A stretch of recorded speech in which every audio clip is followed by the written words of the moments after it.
Students, Walia tutorials की chemistry class में एक बार फिर से आपका स्वागत है। और सॉलिड स्टेट्स हमें पढ़ रहे थे और उस सॉलिड स्टेट में लास्ट हमने डिस्कस किया था मैग्नेटिक बिहेवियर ऑफ सॉलिड। तो उसका थोड़ा सा पार्ट हमारा रिमेनिंग रहता है, उसके ऊपर हम बात करेंगे।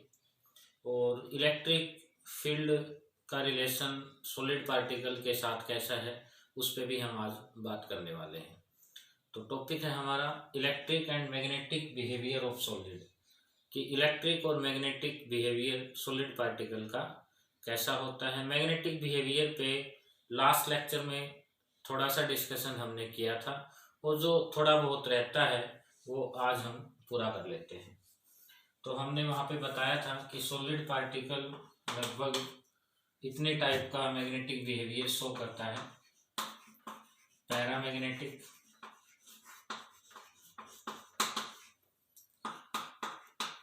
डायामैग्नेटिक,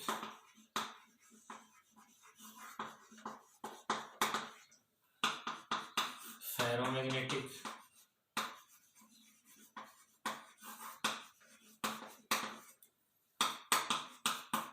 एंटी फेरोमैग्नेटिक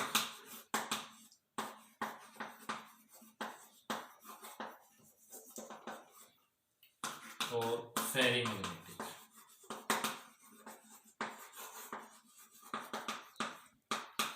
तो मैंने क्या बताया था कि जिस मटेरियल के पास number of unpaired electron present है वो पैरामैग्नेटिक होता है। Means number of unpaired electron, number of unpaired electron जहां होंगे वो पैरामैग्नेटिक होगा। Not unpaired electron,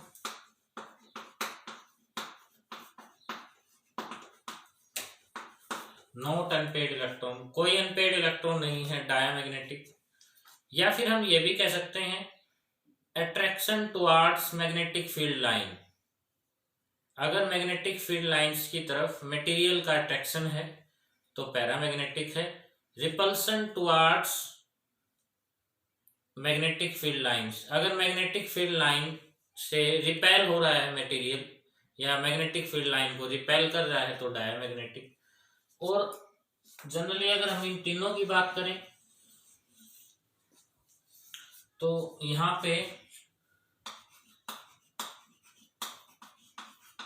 number of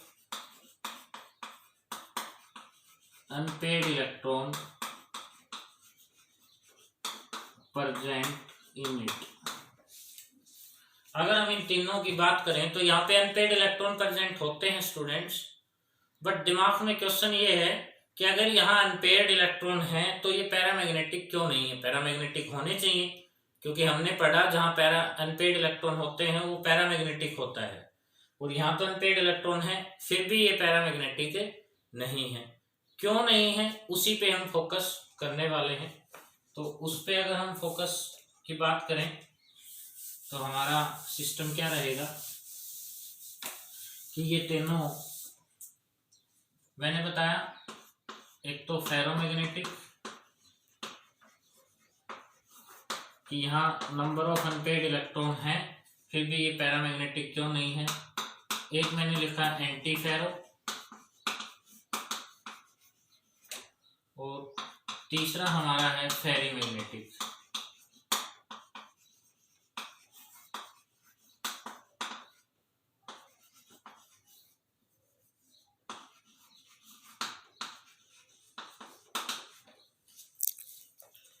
ferro, anti फेरो और फेरी तीनों के पास अनपेयर्ड इलेक्ट्रॉन है but not to behave as paramagnetic, paramagnetic की तरह बिहेव नहीं कर रहे। क्यों नहीं कर रहे, इसके लिए हम कह सकते हैं कि फेरोमैग्नेटिज्म के अंदर इनहांस्ड पैरामैग्नेटिज्म,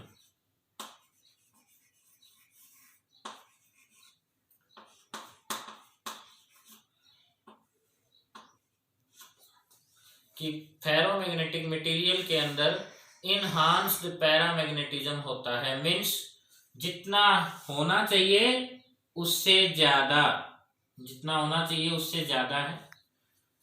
एंटी फेरो में क्या होता है,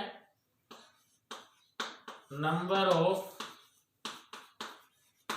unpaid electron present but behave as diamagnetic.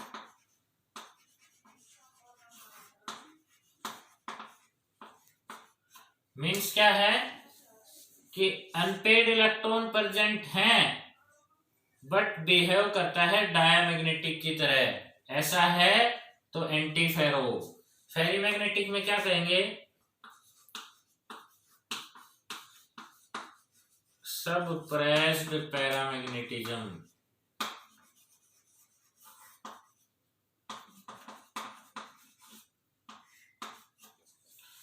जितना होना चाहिए उससे कम मीन्स सबप्रेस्ड या लेस। स्टूडेंट्स ध्यान देना है, अनपेड इलेक्ट्रॉन है फिर भी पैरामैग्नेटिक नहीं है। क्यों नहीं है, अभी बताया कि जितना होना चाहिए उससे ज्यादा है फेरो, जितना होना चाहिए उससे ज्यादा, न तो ज्यादा न कम, जीरो के लगभग है, मतलब डायमैग्नेटिक की तरह बिहेव कर रहा है एंटी फेरो। और जितना होना चाहिए उससे कम है सबप्रेस्ड फेरोमैग्नेटिक। अब इसको हम थोड़ा सा और अच्छे से क्लियर कर लेते हैं कि ऐसा हो सकता है, कैसे हो सकता है, उसी पे हम बात करेंगे। मेरे पास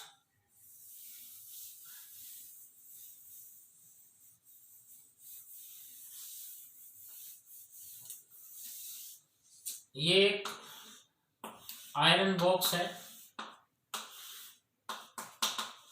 और इस आयरन बॉक्स के अंदर या आयरन पीस छोटे छोटे स्मॉल मैग्नेट्स हैं।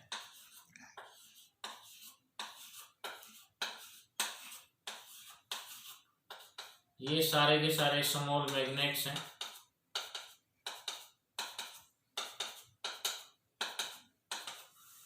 और ये जो मैग्नेट्स हैं इनके अंदर नॉर्थ पोल होता है, साउथ पोल होता है, ये बात भी हम जानते हैं। अब ये मैग्नेट्स इस पीस के अंदर एक ग्रुप में काम करते हैं और जब ये ग्रुप में काम कर देते हैं, ग्रुप में रहेंगे तो कुछ ऐसा हमें दिखाई पड़ेगा।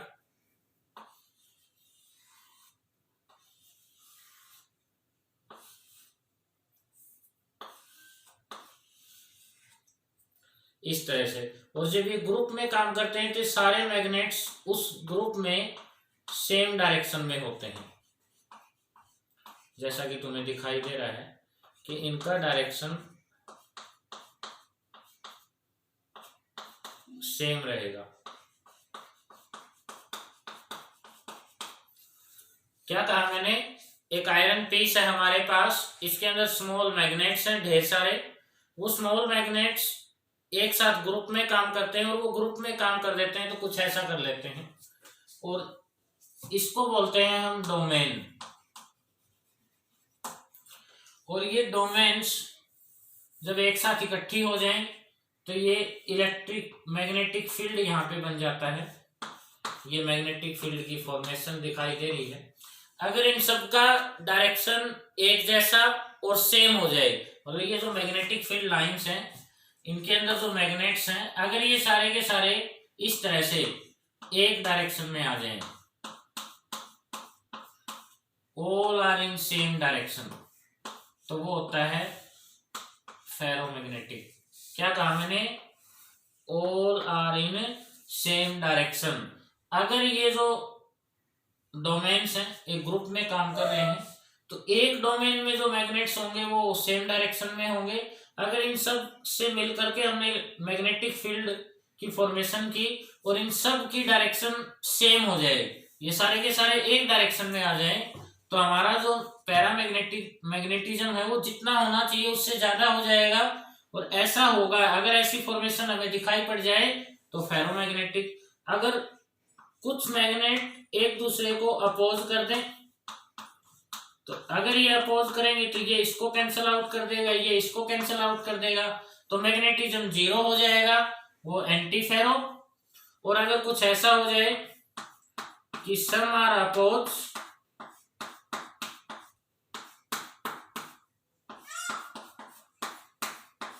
Then magnetism is less. दिखाई दे रहा है कि यहाँ जो मैग्नेटिज्म है वो लेस मैग्नेटिज्म है।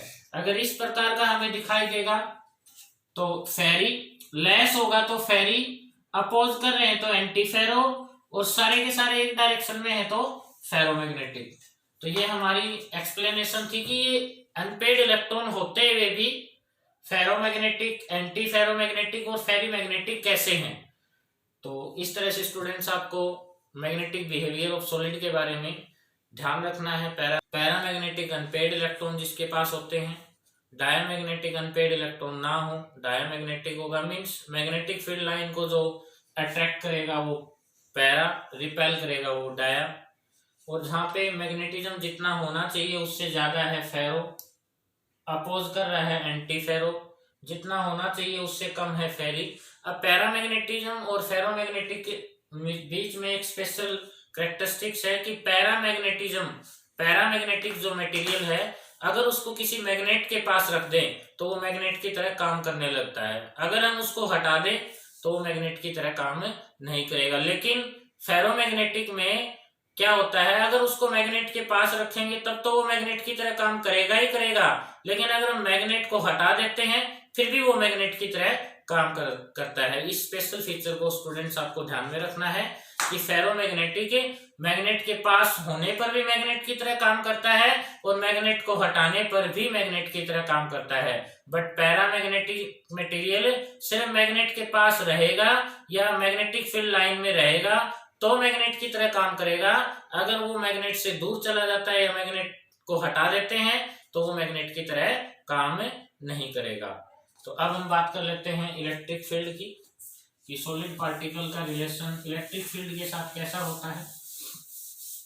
टॉपिक लिया हमने इलेक्ट्रिक फील्ड कि what is the electric field relation with solid particle. अगर हम इलेक्ट्रिसिटी की बात करते हैं तो हमारे दिमाग में 3 वर्ड आ जाते हैं जो कि हमने छोटी क्लास में भी पढ़े हैं, कंडक्टर, सेमीकंडक्टर,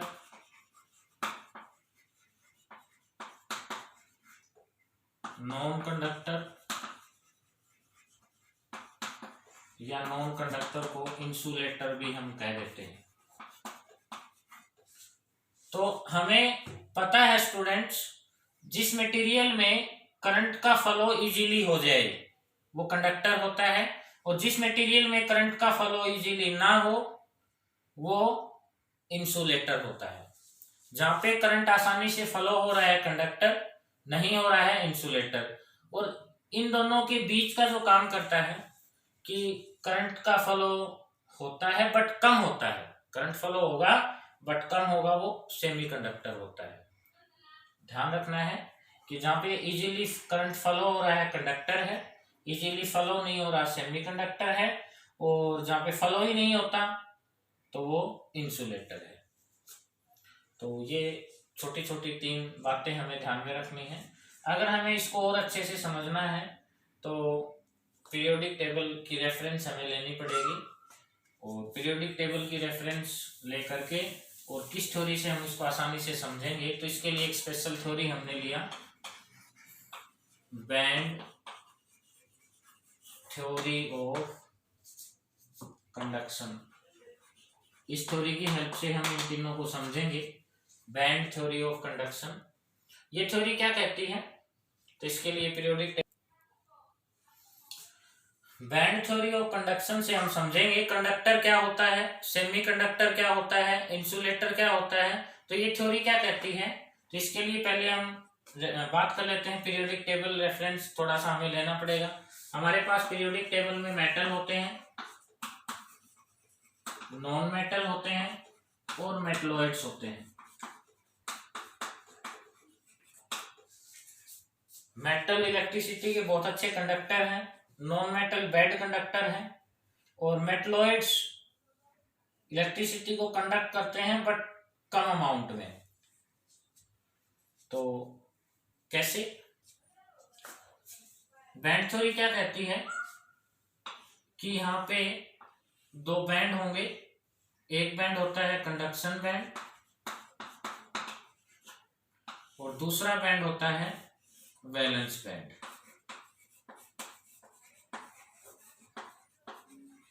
एक बैंड क्या होगा, कंडक्शन बैंड, और दूसरा क्या होगा, वैलेंस बैंड। अब ये थ्योरी क्या कहती है कि अगर इस वैलेंस बैंड का इलेक्ट्रॉन यहां से निकल के आसानी से कंडक्शन बैंड में चला जाए, वैलेंस बैंड इलेक्ट्रॉन यहां से निकल के इजीली कंडक्शन बैंड में आ जाए, अगर ऐसा हो जाएगा तो वो मटेरियल अपने अंदर से इलेक्ट्रिसिटी को कंडक्ट करेगा। तो हमने देखा कि ये बीच में है, इसको हम एनर्जी गैप बोलते हैं। अगर वो इजीली नहीं जा पाएगा तो वो इंसुलेटर होता है। तो हमने देखा कि ये बीच का जो गैप है वो बहुत ज्यादा है, इलेक्ट्रॉन इस वैलेंस बैंड से इस कंडक्शन बैंड में नहीं जा पाएगा। अगर हम एनर्जी एक्स्ट्रा भी सप्लाई करेंगे तब भी इस वाला इलेक्ट्रॉन इस बैंड में नहीं आ पाएगा।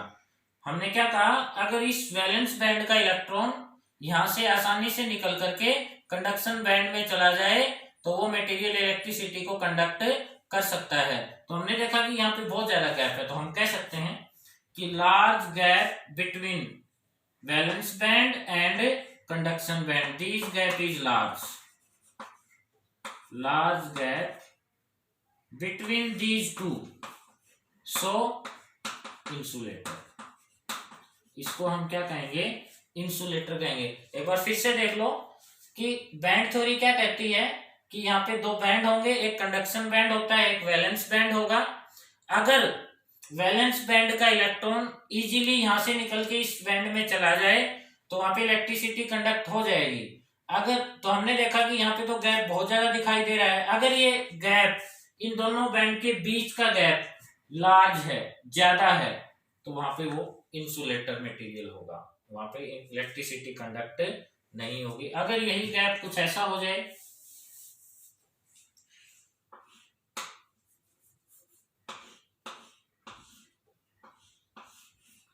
एनर्जी गैप कम हो गया तो थोड़ा बहुत इलेक्ट्रिसिटी यहां से कंडक्ट होगा, इसको हम बोलते हैं सेमी कंडक्टर।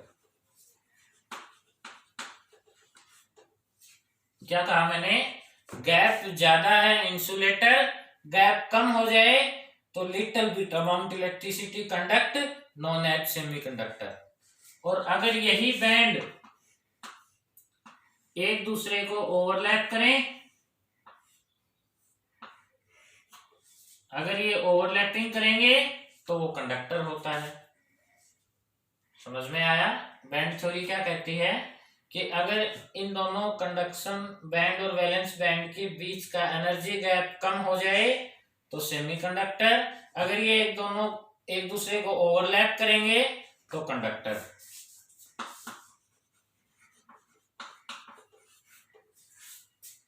तो ये था हमारे बैंड थ्योरी के बेस पे कंडक्टर क्या है, सेमीकंडक्टर क्या है, इंसुलेटर क्या है। अब एक बात और कि मेटालिक कंडक्टर की एक स्पेशल फीचर कि जो मेटालिक कंडक्टर होता है, कंडक्टर, और कौन सा कंडक्टर, मेटालिक कंडक्टर, इसका कंडक्शन डिक्रीज हो जाता है टेम्परेचर के बढ़ाने पर। कैसे हो जाता है उसको हम समझेंगे। मेटालिक कंडक्टर का कंडक्शन डिक्रीज होगा जब हम टेम्परेचर इसका इंक्रीज कर दें। तो ये मेरे पास कोई मेटल पीस है, उस मेटल पीस के अंदर इलेक्ट्रॉन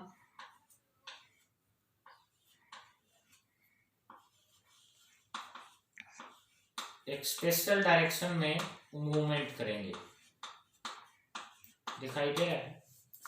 ये इलेक्ट्रॉन्स क्या कर रहे हैं, higher potential to lower potential movement कर रहे हैं, ऐसा होता है। अब जब ये higher potential to lower potential movement कर रहे हैं और यहाँ पे टेम्परेचर बढ़ा देते हैं तो ये इलेक्ट्रॉन्स डिस्टर्ब हो जाते हैं। मीन्स वहां पे क्या हो जाता है, on increasing temperature, on increasing temperature thermal agitation is created।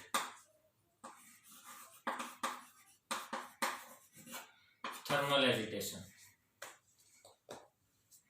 क्या होगा कि जैसे ही टेम्परेचर बढ़ाएंगे, यहाँ पे थर्मल एजिटेशन का मीनिंग क्या है कि इलेक्ट्रॉन डिस्टर्ब हो रहे हैं, ऐसा होगा तो कंडक्शन बीच में रुक जाएगा, तो इसका मतलब कंडक्टिविटी डिक्रीज हो जाएगी। ध्यान देना है कि जैसे ही टेम्परेचर बढ़ाया, वन वर्ड डेफिनेशन है कि थर्मल एजिटेशन। थर्मल एजिटेशन का मीनिंग क्या है कि इलेक्ट्रॉन एक स्पेशल डायरेक्शन में higher potential to lower potential move कर रहे हैं, तो वो डिस्टर्ब हो जाते हैं। अगर वो डिस्टर्ब होंगे तो कंडक्टिविटी डिक्रीज होगी। कैसे? जैसे एक मिठाई का पीस रखा हुआ है, ढेर सारी चींटियां इस एक लाइन में इसकी तरफ जा रही हैं, और अगर हम उस फर्श का टेम्परेचर बढ़ा दें तो वो चींटियां इधर उधर भागने लगेंगी, तो उसी तरह का सिस्टम हमें यहाँ पे भी दिखाई देता है। तो ये एक बहुत अच्छा एग्जाम्पल है, इसको समझने का ध्यान रखना है। मिठाई वाला एग्जाम्पल ध्यान रह भी जाएगा कि ऐसा ही कुछ यहाँ होता है। ये वन वर्ड डेफिनेशन जरूर ध्यान में रखनी है। क्या होता है कि इलेक्ट्रॉन डिस्टर्ब होते हैं टेम्परेचर के बढ़ाने पर, और उसको बोलते हैं थर्मल एजिटेशन। ऐसा होने की वजह से इस मेटालिक कंडक्टर की कंडक्टिविटी टेम्परेचर के बढ़ाने पर डिक्रीज हो जाती है। अब हम बात करते हैं कि जो सेमीकंडक्टर है, टेम्परेचर के बढ़ाने पर इसकी कंडक्टिविटी इंक्रीज हो जाती है। सेमीकंडक्टर की कंडक्टिविटी को हम थोड़ा सा बढ़ा सकते हैं। कैसे बढ़ा सकते हैं उस पर हम बात कर लेते हैं। तो उस पर हम बात करेंगे तो हमारे सामने एक वर्ड आता है डोपिंग। डोपिंग का मीनिंग क्या है? Add impurity. अगर हम इम्प्योरिटी ऐड कर दें तो उसको हम डोपिंग बोलते हैं। तो पीरियोडिक टेबल की फिर से एक बार हमने हेल्प लेनी पड़ेगी। तो पीरियोडिक टेबल के कुछ एलिमेंट मैंने यहाँ लिखे: boron, aluminium, gallium, indium, thallium, carbon, silicon, germanium, tin, lead, nitrogen, phosphorus, arsenic, antimony, bismuth, oxygen, sulphur, selenium, tellurium, polonium, fluorine, chlorine, bromine, iodine, astatine, neon, argon, krypton, xenon और radon. ये कुछ element मैंने P block के यहाँ लिखे।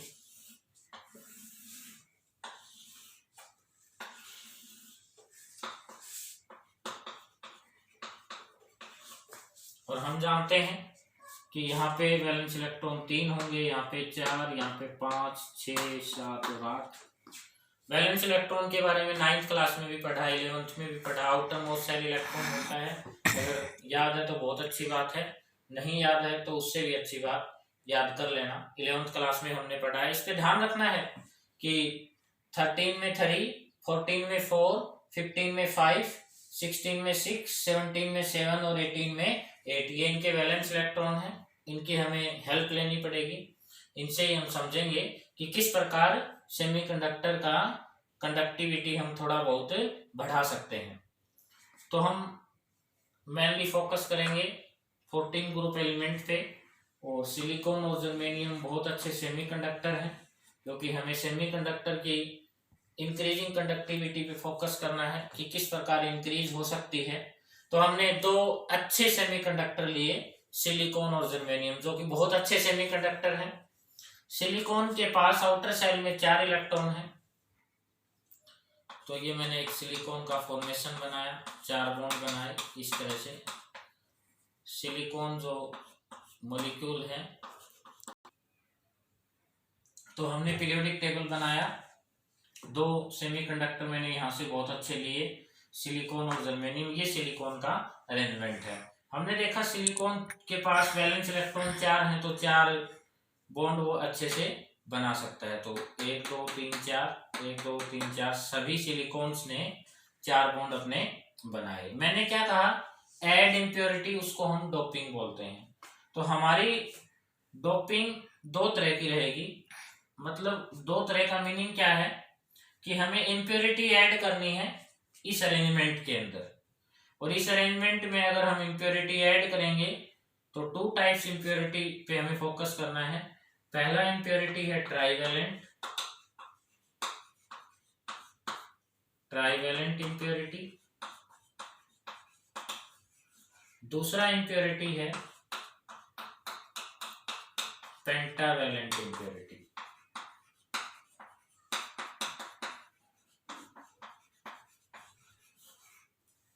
क्या किया, दो तरह की इम्प्योरिटी हमने ली, ट्राईवैलेंट और पेंटावैलेंट। ट्राईवैलेंट का मीनिंग है वैलेंस इलेक्ट्रॉन 3, पेंटावैलेंट का मीनिंग है वैलेंस इलेक्ट्रॉन 5। तो ये पेंटावैलेंट है, ये ट्राईवैलेंट है। ये दो एग्जांपल लिए, एल्यूमिनियम, आर्सेनिक। ट्राईवैलेंट से एल्यूमिनियम लेंगे, पेंटावैलेंट से आर्सेनिक लेंगे और इनको इस अरेंजमेंट में हम ऐड कर देंगे। तो सिलिकॉन की प्योर अरेंजमेंट हमें दिखाई दे रही है। इस सिलिकॉन की प्योर अरेंजमेंट में यहाँ हमने आर्सेनिक डाल दिया और आर्सेनिक के पास 5 इलेक्ट्रॉन होते हैं, दिखाई दे रहा है। तो 5 बॉन्ड बना सकता है, तो 4 तो बॉन्ड बना लिए पॉसिबिलिटी के हिसाब से, क्योंकि सिलिकॉन के पास 4 हैं तो ये 4 बॉन्ड बना सकता है। तो आर्सेनिक और सिलिकॉन के 4-4 इलेक्ट्रॉन ने शेयरिंग से बॉन्ड बना लिए। तो आर्सेनिक का एक बॉन्ड फ्री रह जाता है, एक इलेक्ट्रॉन फ्री है। ये 5वां जो इलेक्ट्रॉन है ये फ्री इलेक्ट्रॉन है, ये आसानी से इस पूरी अरेंजमेंट में इधर उधर आ जा सकता है।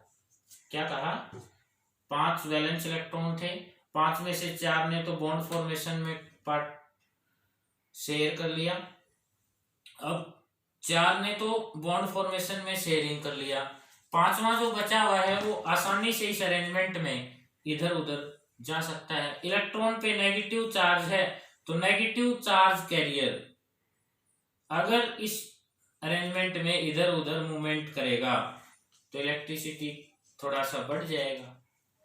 और इस टाइप से अगर होता है नेगेटिव चार्ज की वजह से तो उसको बोलते हैं एन टाइप सेमीकंडक्टर। ध्यान रखना है कौन सा होता है, एन टाइप। कब, पेंटावैलेंट इम्प्योरिटी। अगर ये इम्प्योरिटी ऐड करेंगे तो सेमीकंडक्टर आएगा एन टाइप।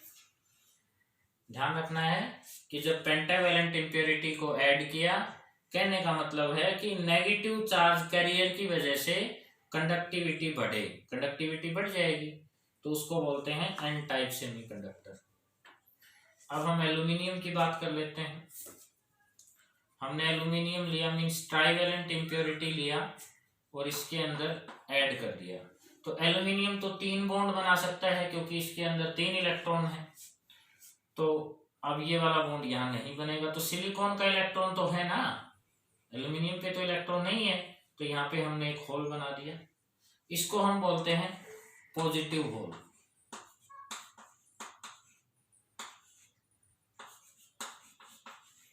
पॉजिटिव चार्ज वैसे होता नहीं है यहाँ पे, हमने मान लिया कि ये एक पॉजिटिव होल है जहाँ पे चार्ज कुछ भी ना हो, क्योंकि यहाँ पे तो 0 से कम था तो माइनस में हमने ले लिया कि इलेक्ट्रॉन पे माइनस चार्ज होता है, आसानी से हमें दिखाई दे रहा था। तो यहाँ पे चार्ज कुछ भी नहीं है तो पॉजिटिव हमने लिया, तो ये एक पॉजिटिव होल है। अब दिमाग में ये है कि ये पॉजिटिव होल इलेक्ट्रिसिटी को कैसे बढ़ा सकता है, उसके कंडक्शन को कैसे इंक्रीज कर सकता है, कैसे मूवमेंट कर सकता है। तो अगर ये वाला इलेक्ट्रॉन, यहाँ पे 2 इलेक्ट्रॉन थे बॉन्डिंग में और इनमें से एक इलेक्ट्रॉन उठ करके यहाँ आ जाए तो ये होल यहाँ क्रिएट हो जाएगा। बात समझ में आई। और यहाँ पे भी बॉन्डिंग में 2 इलेक्ट्रॉन है, इसमें से भी ये वाला इलेक्ट्रॉन उठ के यहाँ आ जाए तो फिर ये होल यहाँ क्रिएट हो जाएगा। दिखाई दे रहा है ना, यहाँ पे भी बॉन्ड फॉर्मेशन में 2 इलेक्ट्रॉन है, अगर ये वाला इलेक्ट्रॉन उठ करके एक यहाँ पे आ जाए तो यहाँ पे होल क्रिएट हो जाएगा। मतलब क्या है कि ये जो होल्स है ये इस अरेंजमेंट में कहीं पे भी जा सकता है। अगर इस अरेंजमेंट का कोई भी इलेक्ट्रॉन अपनी साइड से उठ करके होल वाली जगह पे जाएगा तो जो इलेक्ट्रॉन जहां से जाएगा वहां पे होल्स क्रिएट हो जाएगा। वो तो ये पॉजिटिव होल्स मूवमेंट कर रहा है तो कंडक्टिविटी थोड़ी सी बढ़ रही है। तो अगर पॉजिटिव कैरियर की वजह से हमारी कंडक्टिविटी हमें बढ़ती हुई दिखाई दे रही है तो पी टाइप सेमीकंडक्टर, नेगेटिव है तो एन टाइप, पॉजिटिव है तो पी टाइप। तो एन नेगेटिव कब दिखाई दिया? जब पेंटावेलेंट ऐड किया। पॉजिटिव कब दिखाई दिया? जब ट्राईवेलेंट। तो ट्राईवेलेंट ऐड करेंगे तो क्या होगा? P type.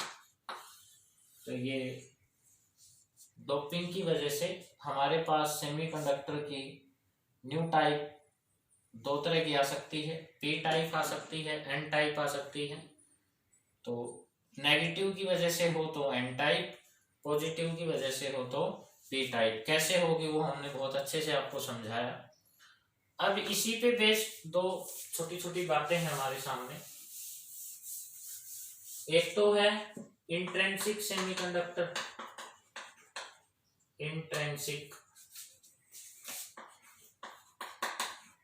एक है एक्सट्रिंसिक सेमीकंडक्टर।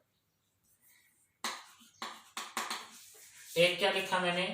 इंट्रिंसिक। एक क्या लिखा मैंने? एक्सट्रिंसिक। इंट्रिंसिक का मीनिंग है प्योर सेमीकंडक्टर।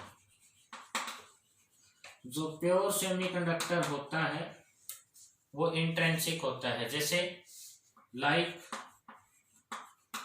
सिलिकॉन और जर्मेनियम, ये इंट्रिंसिक सेमीकंडक्टर है, प्योर फॉर्म में है।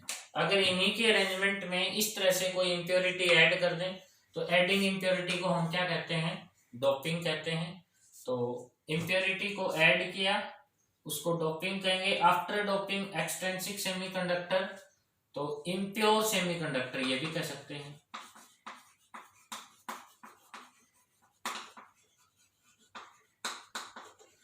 इम्प्योर सेमीकंडक्टर जो होता है वो एक्सट्रिंसिक होता है, मींस ये भी कह सकते हैं आफ्टर डोपिंग।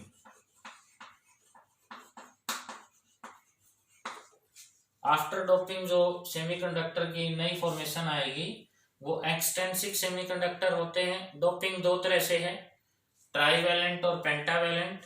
पेंटावेलेंट डोपिंग करेंगे तो एन टाइप, ट्राईवेलेंट डोपिंग करेंगे तो पी टाइप। ये ध्यान में रखना है। कई बार दो छोटी छोटी डेफिनेशन आ जाती हैं, जैसे पूछ लेते हैं व्हाट इज द 12-15 कंपाउंड। तो अगर 12 ग्रुप का एलिमेंट और 15 ग्रुप का एलिमेंट अगर हम कंबाइन कर दें तो जो कंपाउंड बनेगा वो 12-15 कंपाउंड होते हैं। 15-16 भी पूछ लेते हैं, एक एलिमेंट 15 ग्रुप का लिया, एक 16 का लिया, उनको मिक्स कर दिया तो जो कंपाउंड बनेगा वो 15-16 कंपाउंड होते हैं। तो ये छोटी छोटी डेफिनेशन आपको नोट्स में भी मिल जाएंगी। तो ये हमारा था इलेक्ट्रिक और मैग्नेटिक बिहेवियर ऑफ सॉलिड, और ये इस यूनिट का लास्ट टॉपिक था। जिस तरह से हमने पूरी तरह से सॉलिड को डिस्कस किया कि सॉलिड क्या होता है। और वालिया ट्यूटोरियल्स की केमिस्ट्री क्लास को ध्यान से सुनने के लिए एक बार फिर से आपका धन्यवाद। और इसी क्लास के अंदर वालिया